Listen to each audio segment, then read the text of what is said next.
Salam sejahtera untuk kita semua. Perkenalkan, nama saya Ayu Rosalin Simandulang dengan NIM 210306083, kelas Peternakan B, Prodi Peternakan, Fakultas Pertanian, Universitas Sumatera Utara. Di sini, saya akan menjelaskan mengenai proses pembentukan telur dan proses sintesis yolk, proses sintesis albumen, dan proses sintesis gerabang. Untuk memenuhi tugas praktikum produksi ternak unggas dengan dosen pengampu Ibu Insinyur Tati Vidianasari, SPT MP IPM. Di sini saya akan menjelaskan proses pembentukan telur. Proses terbentuknya telur ayam itu dimulai dengan terbentuknya ovum di dalam ovarium.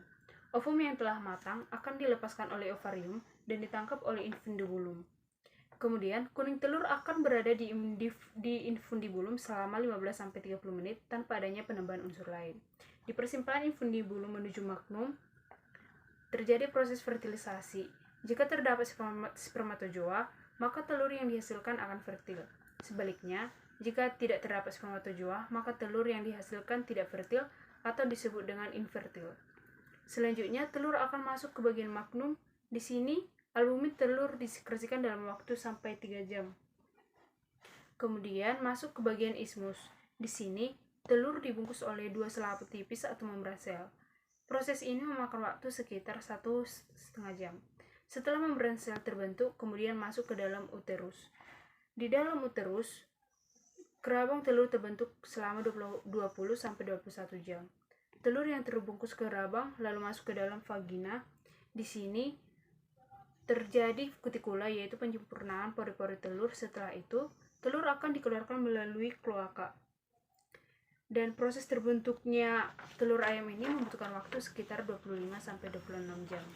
Kemudian saya akan menjelaskan mengenai proses pembentukan telur yang meliputi proses sintesis yolk, proses sintesis albumen, dan proses sintesis gerabang. Yang pertama, proses sintesis yolk. Yolk hanya mengandung kurang lebih 50% air. Selebihnya adalah umumnya protein dan lipid dengan perbandingan 1:2. Lipid dalam yolk berbentuk lipoprotein.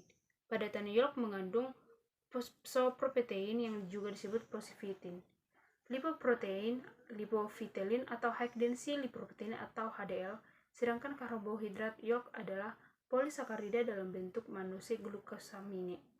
Pembentukan atau sintesis komponen-komponen yolk berlangsung di dalam hati di bawah koordinasi hormon-hormon gonadotropin dan steroid.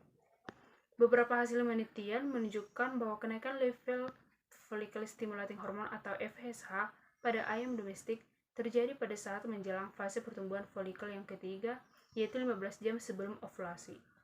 Peningkatan level FSH ini terjadi secara simultan dengan meningkatnya peningkatan FSH pada jaringan ovarium.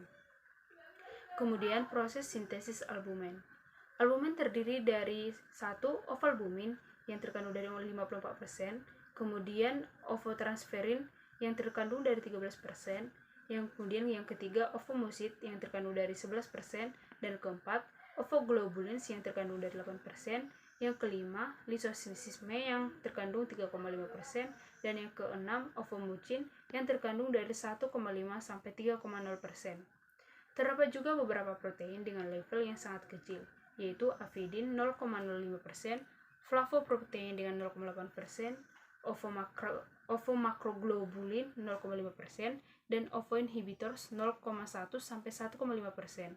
Kemudian ovoglisoprotein 0,5 sampai 1,0%. Kemudian ada papain inhibitor 0,1%. Hormon-hormon steroid memiliki peranan yang sangat penting dalam sintesis protein pada sel-sel oviduk. Beberapa peneliti melaporkan bahwa estrogen memberikan efek pada sintesis protein dalam beberapa jalur sintesis. Misalnya, efek terhadap banyak sistem enzim dan juga menstimulus sintesis asam nukleat.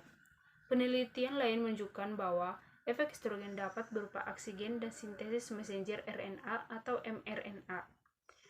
Penelitian yang lebih general dan kompleks menunjukkan bahwa estrogen memiliki peranan penting dalam meningkatkan sintesis DNA dan RNA. Mekanisme kerja estrogen pada sel target oviduk.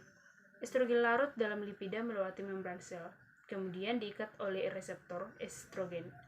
Kompleks estrogen dan reseptornya membentuk menjadi 5S. Bentuk ini adalah pembawa pesan kedua yang memasuki nukleus sel yang berinteraksi dengan kromosom yang menyebabkan gen terbentuk menjadi mRNA. mRNA meninggalkan nukleus menuju ribosom untuk dinatilasi menjadi protein yang spesifik seperti albumin.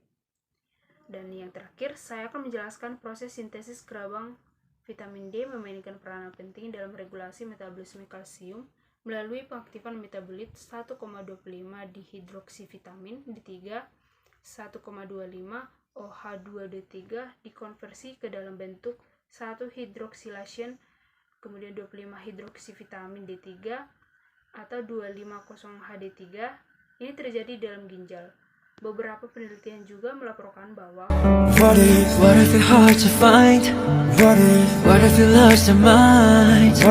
We let them fall behind, they never found. And when the lights stop flashing like a photo booth, and the stars exploding will be fireproof. My youth is yours, dripping on skies, sipping water. My youth is yours, run away now and forever. My youth is yours, the truth so loud you can't ignore. My youth is yours. itu bermanfaat dan kurang lebihnya saya mohon maaf. Terima kasih.